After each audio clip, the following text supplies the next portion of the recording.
Hey kids, it's the Britt Nolan Show, where you'll see that your mom's a holy moly. You won't learn anything except moaning on your neighbor's ring. That's what you get when you listen to What the Britt. You'll realize that we're all just pieces of shit, too blind with pooping rats on his ask me why I'm so high.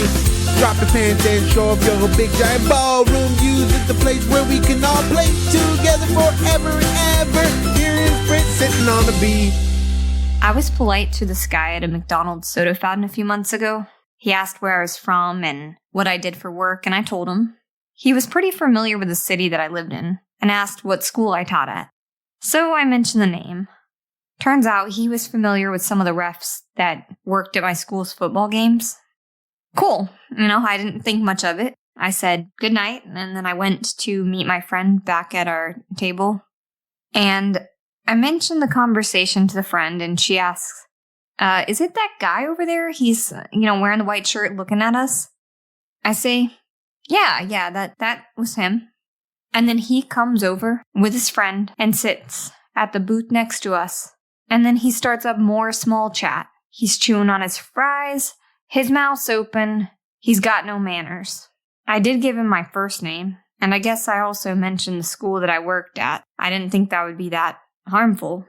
So a couple of weeks go by and I receive an email from my work inbox, and it's from that guy. He's like, I met you at the McDonald's, and I think we should go out sometime. I never gave him my email address, a number, or even my last name. So of course I'm creeped out. I decide not to reply because no reply is some form of a reply. I delete it and just move on with my life. And then a few weeks later, another email comes saying that he recently refereed at one of my school games, and he references a couple of our players and compliments my school. He says he's bummed I wasn't at the game. Again, I don't reply.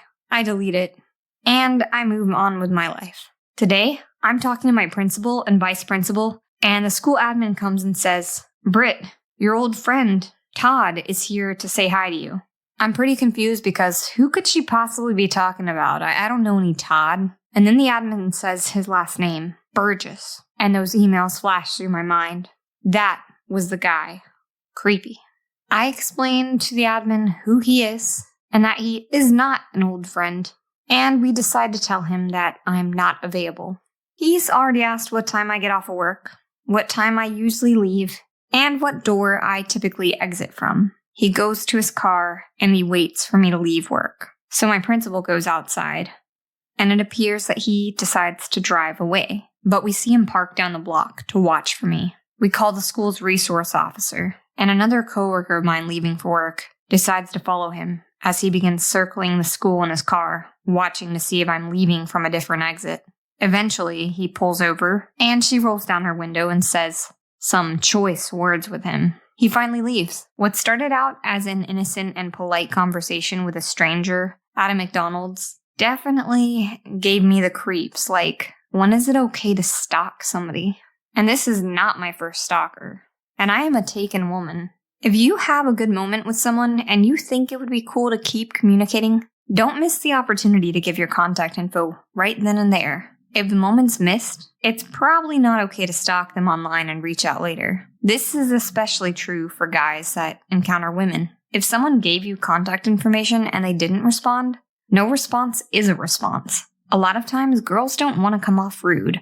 Or perhaps they felt intimidated and they gave you some contact information to avoid confrontation. Even if you personally weren't intimidating, this could have been a learned behavior from the girls, because they're weird encounters with other guys. It sucks. Like, it feels like you're getting ghosted. Why don't people be more upfront? But the reality is, life is too short to pursue relationships with people who don't reciprocate similar interests back. I see romantic comedy movies glamorize men doing some kind of grandeur gesture to get the attention of chicks that wouldn't have otherwise recognized them. This is fiction.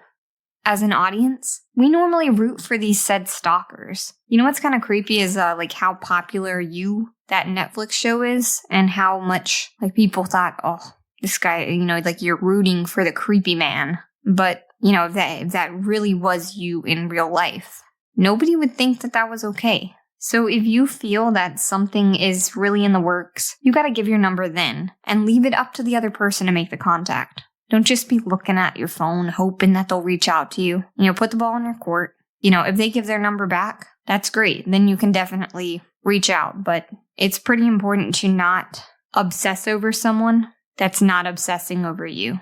You gotta match their energy. So if you're really desperate to connect with someone that you missed your move on, there's still the Craigslist Misconnections. You can go there and you can write some kind of secret code about this special meeting you had and just maybe you'll get lucky. So I was actually browsing through some of the Vegas ones because they have some more interesting things than my current hometown. And here are a few that I read. You are the lady who asked about my cologne today. Location? Henderson. We were in a meeting today, but we had a quick minute alone when you asked me, tell me the name of your cologne. I'm open for us to get to know each other without changing our situations. I'm a tall, fit, educated African-American man in my early 40s. Or here's another one. Sweet, thin, blonde girl with retainer. Location? The 7-Eleven on Boulder Highway, next to the U-Haul. I was the older guy that asked for a slice of pizza. You showed me how to grab it myself. You are tall, blonde, and thin, with a retainer. You were so sweet. I felt an instant connection. I would like to see you again, but I didn't get any info. You left while I was getting gas. In a big truck, I think.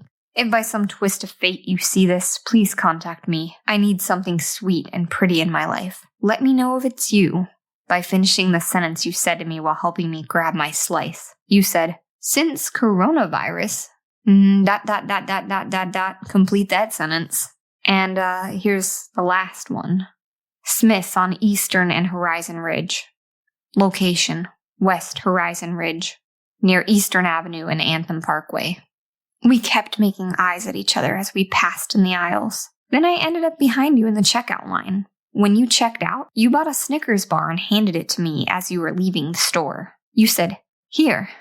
You could use something sweet in that mouth. I didn't know how to respond. I was silent. Sorry about that.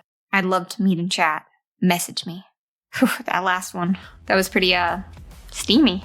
But, maybe you are actually one of those people that missed one of those connections, and maybe it was mutual. If you find yourself feeling something for somebody, act quick, be direct, but let the ball be in their court. Stalking is usually never okay. I am not somebody that I would personally want to stalk myself, but I've had, way too many people. So good luck with your love adventures, and you could really use something sweet in your mouth.